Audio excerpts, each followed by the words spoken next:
अस्सलाम वालेकुम व्यूअर्स, उम्मीद करता हूँ आप सब खैरियत से होंगे। मैं आपको इस न्यू व्लॉग में वेलकम करता हूँ। आज इस व्लॉग में आपको स्कर्दू की एक दिलकश वादी जो लोगों की नज़रों से ओझल है उसकी सैर करवाते हैं। इस वादी का नाम बिलामिक है, जिसके अंदर थॉर्चे मेडोज़ टूरिस्ट को अपनी खूबसूरती के गिरफ्त में ले लेते हैं। लोग ज़ाहिरी तौर पर वहाँ से वापस चले जाते हैं, लेकिन अपने आप को वहाँ छोड़ आते हैं। तो चलें फिर आज हम आपको लेकर चलते हैं बिलामिक वैली की खूबसूरत मेडोज़ थोरचे की तरफ। इस खूबसूरत वादी में आने के लिए हमने पहले दिन का सफ़र इस्लामाबाद से जगलोट तक का किया और वहाँ पे रात को क़याम किया।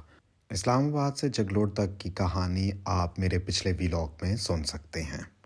हमने सुबह नाश्ता वगैरह करके जगलोट से अपने सफ़र का आगाज़ किया और जब वहाँ से आप थोड़ा सा आगे डिस्टेंस कवर करके आते हैं तो माउंटेन जंक्शन पॉइंट आता है, जिसमें राइट साइड पे कोई हिमालय, मिड में कोई कराक्रम और लेफ़्ट साइड पे कोई हिंदू कश, तीनों माउंटेन रेंजेस एक जगह पे आकर मिल रहे हैं। और यहाँ पे दरिया सिंध और दरिया गिलगित भी आपस में मिलता है और यहाँ पे इन्होंने एक ये पॉइंट भी बनाया हुआ है। माउंटेन जंक्शन को क्रॉस करने के बाद आगे कुछ किलोमीटर्स के बाद स्कर्दू जंक्शन आता है, जिसमें राइट साइड पे स्कर्दू की तरफ रोड चली जाती है, जीएसआर जिसे कहते हैं, और सीधा केकेएच जो गिलगित और हुंसा की तरफ जाती है। तो ये सामने जो चौक आ रहा है इसको स्कर्दू जंक्शन कहते हैं। तो इसके लिए एक मशहूर है कि इस चौक पे आके डिसाइड करना कि सामने गिलगित जाया जाए या राइट स्कर्दू जाया जाए। तो हम तो जब भी आए हैं तो हमने तो डिसाइड किया हुआ होता है गिलगित जाना है या स्कर्दू जाना है। जैसे इस टूर पे हमने डिसाइड पहले से किया हुआ था कि स्कर्दू जाना है। इसी चौक से आपकी जीएसआर स्टार्ट होती है जगलोट स्कर्दू रोड, और ये तकरीबन आपको स्कर्दू सिटी तक 160 किलोमीटर है। और अभी आप इस वीडियो में नागा पर्वत का व्यू देख रहे हैं, जो कि जब आप जंक्शन से राइट होते हैं तो सबसे पहले आपको राइट पे नागा पर्वत का व्यू नज़र आता है। अच्छा, ये जगलोट स्कर्दू रोड 2021 के एंड पे इसका इफ्तिताह हुआ था और रोड अच्छी बनी हुई है, लेकिन केकेएच से ये रोड थोड़ी छोटी है। तो यहाँ पे हम बहुत तेज़ बाइक या गाड़ी नहीं चला सकते।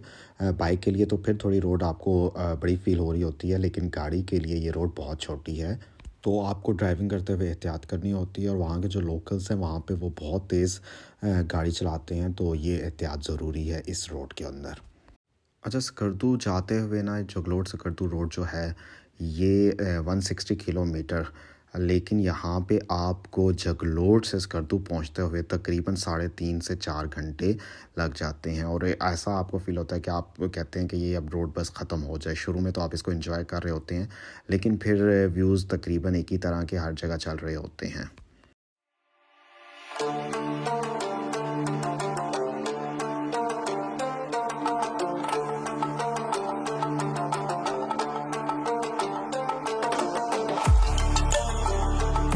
हमें बिलामिक के लिए तकरीबन 100 किलोमीटर जो है वो हमें जीएसआर पे रहना था, और उसके बाद एक जगह है रोंदू, वहाँ तक हमने पहुँचना था। तो हमें बताया गया था कि आजकल वहाँ पे आलूओं की फसल है, तो आप 2 बंदे हैं तो गाड़ी बुक करवाने की ज़रूरत नहीं है। और तकरीबन हम 2 घंटे बाद इस टर्मिनल में पहुँच गए थे, और ये जो गाड़ी सामने है इस पे हम एडजस्ट हो गए थे और ये आलू लेने के लिए ऊपर जा रही थी।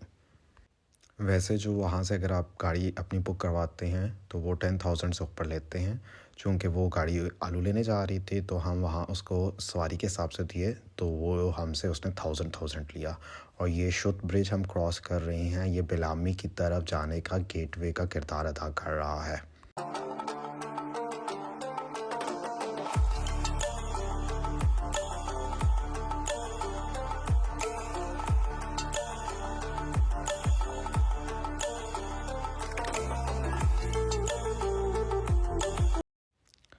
ब्रिज से जो लेके बिलामिक वैली तक का रास्ता है वो 15 किलोमीटर है, और मज़ीद थॉर्चे की तरफ 5 किलोमीटर मज़ीद लगते हैं। तो मतलब थॉर्चे मेडोज़ की तरफ टोटल जो डिस्टेंस है वो 20 किलोमीटर बनता है, जो सारा हमने इस जीप पे कवर करना था। हम जब जीप पे थोड़े से हाइट पे गए ना तो हमें ऊपर से जीएसआर बहुत बारीक सी नज़र आ रही थी, जैसे कि आप इस वीडियो में भी गौर करें ना तो आपको नज़र आ रही होगी।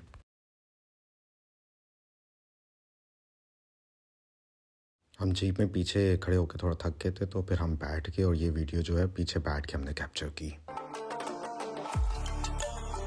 वहाँ पर आलू की फसल थी और जीप्स का और ट्रैक्टर्स का बहुत आना जाना था, जिसकी वजह से रास्ता भी बहुत ख़राब हुआ था और हर तरफ डस्ट डस्ट हुई हुई थी रास्ते में भी और जीप्स के अंदर भी। और ये देखें, रोड भी इतना बड़ा नहीं है। अगर कोई आपको जीप क्रॉस करनी होती है तो एक जीप को रुकना पड़ता है और दूसरी जीप ताकि क्रॉस हो जाए। और ये जीप भी जो आ रही है ये भी आलूओं के साथ लोडेड है। इस वीडियो में आपको अंदाज़ा हो रहा होगा कि ट्रैक किस तरीके का है, तो मैं तो ये सजेस्ट करूँगा कि कोई यहाँ पे बाइक ना ही लेके आए तो ज़्यादा अच्छा है। और जिन दिनों पे फसल होती है आलू के, उन दिनों ट्रैक्टर गुज़र गुज़र के रास्ता बहुत ज़्यादा ख़राब हो चुका होता है, तो वहाँ पे जो बाइक चलाना होगा वो चैलेंजिंग हो जाता है।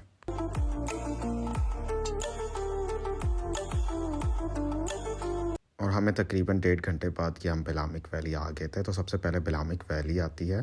तो बिलामिक वैली में ना एक बस बाज़ार ही है, मेन जो है वो बिलामिक वैली से आगे थॉर्चे मैडोज़ हैं।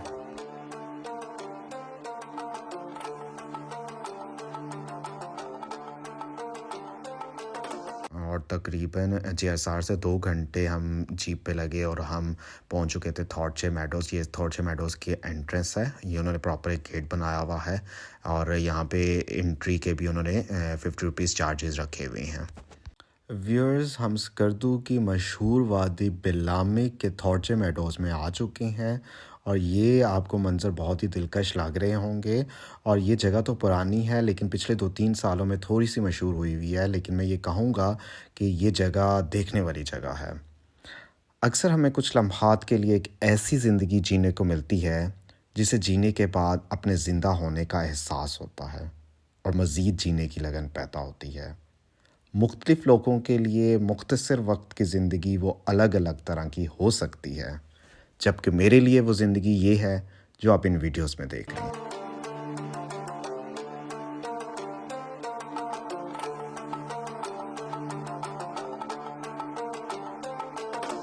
और ये थॉर्चे मैडोज़ से आगे गांव भी है और ये सारी जो जगह है ना, ये सारी बिलामिक वैली में आती है।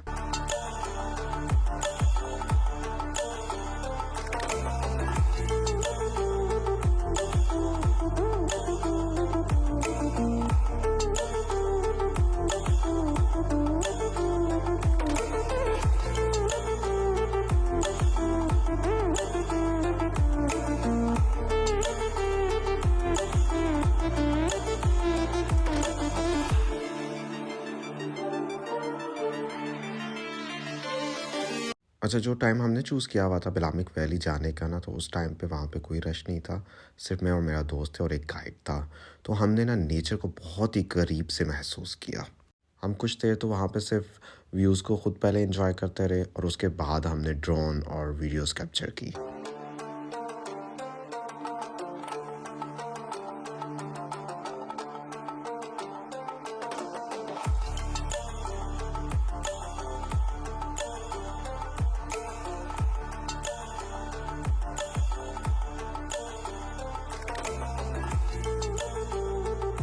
अच्छा, जो ये इसमें खूबसूरती की जो वजह है ना, वो ये है कि जो पानी का फ़्लो है ना, वो ज़िगज़ैग है और उसके साथ फिर मैडोज़ हैं। उन्हीं मैडोज़ को थॉर्चे मैडोज़ कहते हैं। पानी का फ़्लो तो काफ़ी जगह पे होता है, लेकिन जो इसका ज़िगज़ैग का पाथ है ना, वो बहुत ही ज़्यादा अमेज़िंग है और इसी वजह से ये इसको उसने जगह को 4 चाँद लगा दिया है। और यहाँ पे इसकी सफाई का भी ख्याल रखा गया है और स्टोन्स भी रखे गए हैं। अगर आप गौर करें वीडियोस में, मज़ीद आगे भी वीडियोस में आपको नज़र आएगा, तो उन्होंने कहीं कहीं पे एंड्स पे ना स्टोन्स रखे हुए हैं।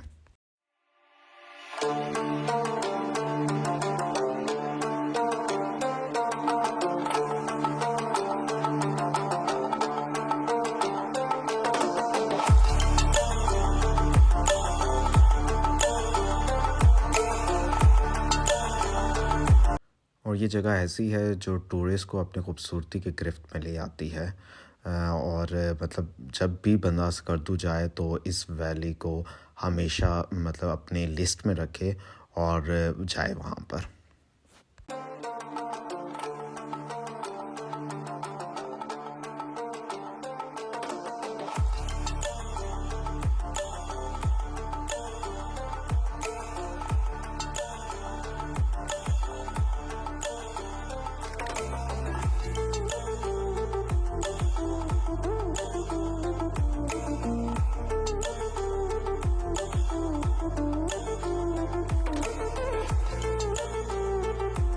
थॉर्चे मेडोज़ में ना आपको मुख्तलिफ़ जानवर भी देखने को मिलते हैं, यॉक वगैरह। लेकिन हमें जिस टाइम पे गए थे, हमें सिर्फ़ गाय को ही कैप्चर कर सके थे। यॉक और घोड़े तो उस टाइम पे नहीं थे, और उसके अलावा हमने पानी में बतखों को भी कैप्चर कर लिया।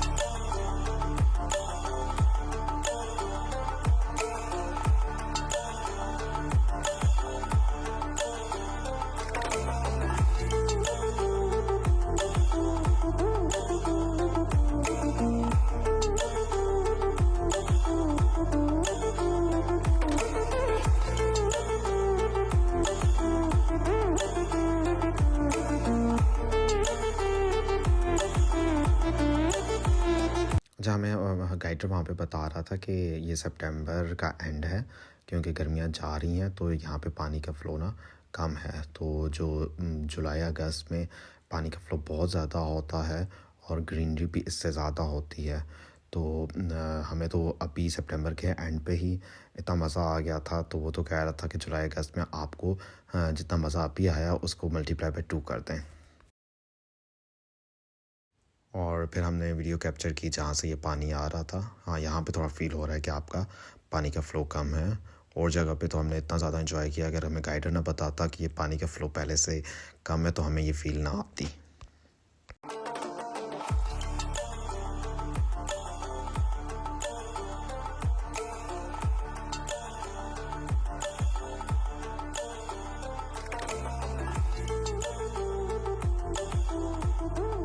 हमने यहाँ पे काफ़ी टाइम स्पेंड किया, और अब यहाँ पे तकरीबन शाम होने वाली थी, तकरीबन हो चुकी थी, और टेम्परेचर भी काफ़ी गिर रहा था। तो हमने अपने गेस्ट हाउस की तरफ जाना था, जो तकरीबन वहाँ से 20 से 25 मिनट हाइकिंग के बाद आना था।